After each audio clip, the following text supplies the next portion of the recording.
Salut, est-ce que tu t'es déjà retrouvé à la fin de la journée avec le sentiment de te dire putain, ça y est, il faut que j'y aille, j'ai un rendez-vous et j'ai pas fait le truc essentiel que je voulais faire. Bienvenue sur Active Worker, sur cette chaîne tu vas retrouver des conseils de productivité tous les jeudis et ce type de vidéo, cette vidéo, elle se retrouve dans la playlist productivité et c'est des sujets que j'aborde tous les jeudis. Autrement sur Active Worker on parle de gestion de carrière et donc il y a d'autres playlists et une playlist par jour, un sujet gestion de carrière par jour. Alors le sujet d'aujourd'hui c'est quelle est la chose à faire pour que tu aies des journées productives et notamment la première chose.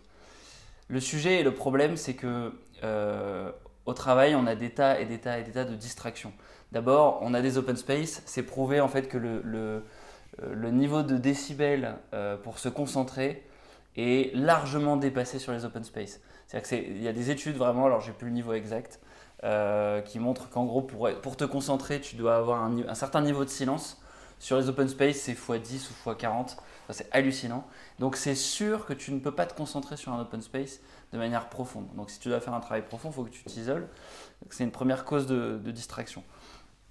Ensuite, c'est prouvé que pour se concentrer, l'esprit il a besoin de 20 minutes sur une seule tâche. Et dès lors que tu es déconcentré par quelque chose, ton esprit il va devoir reprendre 20 minutes pour revenir à son niveau maximal de concentration.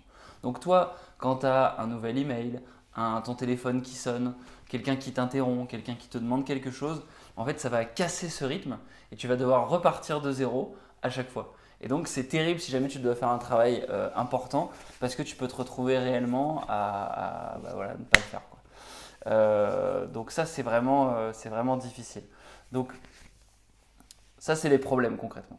Donc la solution que j'ai trouvée et puis qui m'a été transmise par mon mentor Patrick M. Georges, qui est le meilleur youtubeur que tu peux trouver sur la productivité, même s'il n'a que 160 abonnés, c'est la chose suivante en fait, c'est de réfléchir à ce que tu dois faire sur la route et d'anticiper trois choses. Tu vas anticiper avec qui tu dois le faire, tu vas anticiper ce que tu dois faire et ensuite tu vas réaliser une action dès que tu arrives au bureau, quand tu t'assois à ton bureau. Quelles sont ces trois choses? Pourquoi ça marche? Concrètement, ce que tu vas faire, donc, c'est que sur la route, tu vas définir vraiment les deux premières choses. Donc, à qui tu t'adresses. Concrètement, si tu as quelque chose d'important à faire dans la journée, il faut que tu réfléchisses qui est ton client, qu'est-ce qu'il attend et quel est le résultat attendu. Donc, ensuite, une fois que tu as compris ça, que tu as défini qui et qu'est-ce qu'il attendait, tu vas réfléchir à quelle est la forme du travail que tu vas devoir rendre. Est-ce que c'est une présentation? Est-ce que c'est une analyse? Est-ce que c'est quelque chose de spécifique? Et tu vas te dire quel est le début du travail, quelle est la première action que je dois faire quand je vais arriver au bureau. Et quand tu arrives au bureau, ce que tu vas faire, c'est que tu vas tout de suite ouvrir un email, rentrer l'email de la personne à qui tu dois envoyer le travail. En objet, tu mets le quoi, tu mets première version 2, draft 2, ou alors rendu pour machin. Enfin, tu mets un objet vraiment explicite sur le travail en question. Et ce que tu fais, c'est que tu commences à écrire l'email comme si tu l'avais déjà fini. Bonjour machin, en pièce jointe, tu trouveras ceci, ceci, cela. Et tu te fais vraiment un mail synthétique de ce que tu as fait et de ce que toi, projettes de faire dans la journée. Et dernière action, du coup, une fois que tu as fait ces trois choses-là, ce que tu vas faire, c'est vraiment mettre tout en œuvre pour ne faire que ça et tu dépriorises tout le reste.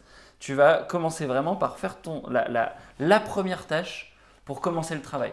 Donc si c'est une présentation PowerPoint, tu ouvres PowerPoint, tu prends la charte graphique de ton taf, tu fais nouvelle présentation et puis tu commences à faire le plan de ce que tu dois faire et tu t'obliges à passer au moins 5, 10, 15, 20 minutes, 20 minutes du coup, puisque c'est ce qu'il faut pour se concentrer. Et s'il y a trop de bruit autour de toi, tu t'isoles, tu vas à la cafétéria, tu vas dans un coin, mais vraiment tu fais en sorte que personne ne puisse te déranger et c'est la première chose que tu fais de la journée.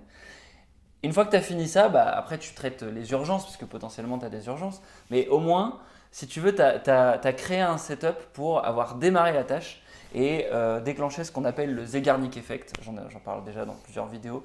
Le Zeigarnik Effect, c'est la tendance à finir ce qu'on a commencé.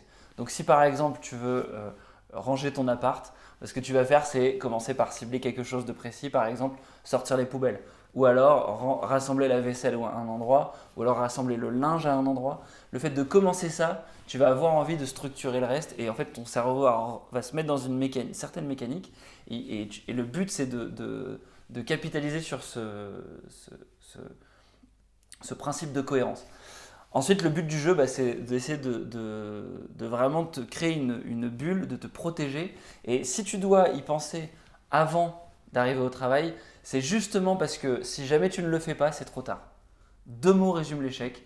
Trop tard. Donc tu dois absolument, absolument réfléchir à ta priorité du jour avant d'arriver au travail, sur la route, en écoutant de la musique, en te conditionnant. Un peu comme un sportif de haut niveau qui, avant en gros de réaliser une performance, il se prépare, il visualise les choses et c'est la meilleure chose en fait pour être productif et t'assurer que tous les jours tu délivres quelque chose de productif et que tu sois satisfait de tes journées. Voilà, j'espère que cette vidéo t'a plu et moi j'ai fait mon action de la journée qui était de publier cette vidéo. N'hésite pas à t'abonner pour ne pas louper les suivantes, à mettre un like si elle t'a plu et à mettre en commentaire d'autres conseils de productivité, d'autres problèmes que tu rencontres et qui ne seraient pas solutionnés par cette vidéo. Moi je te dis à la prochaine, ciao ciao.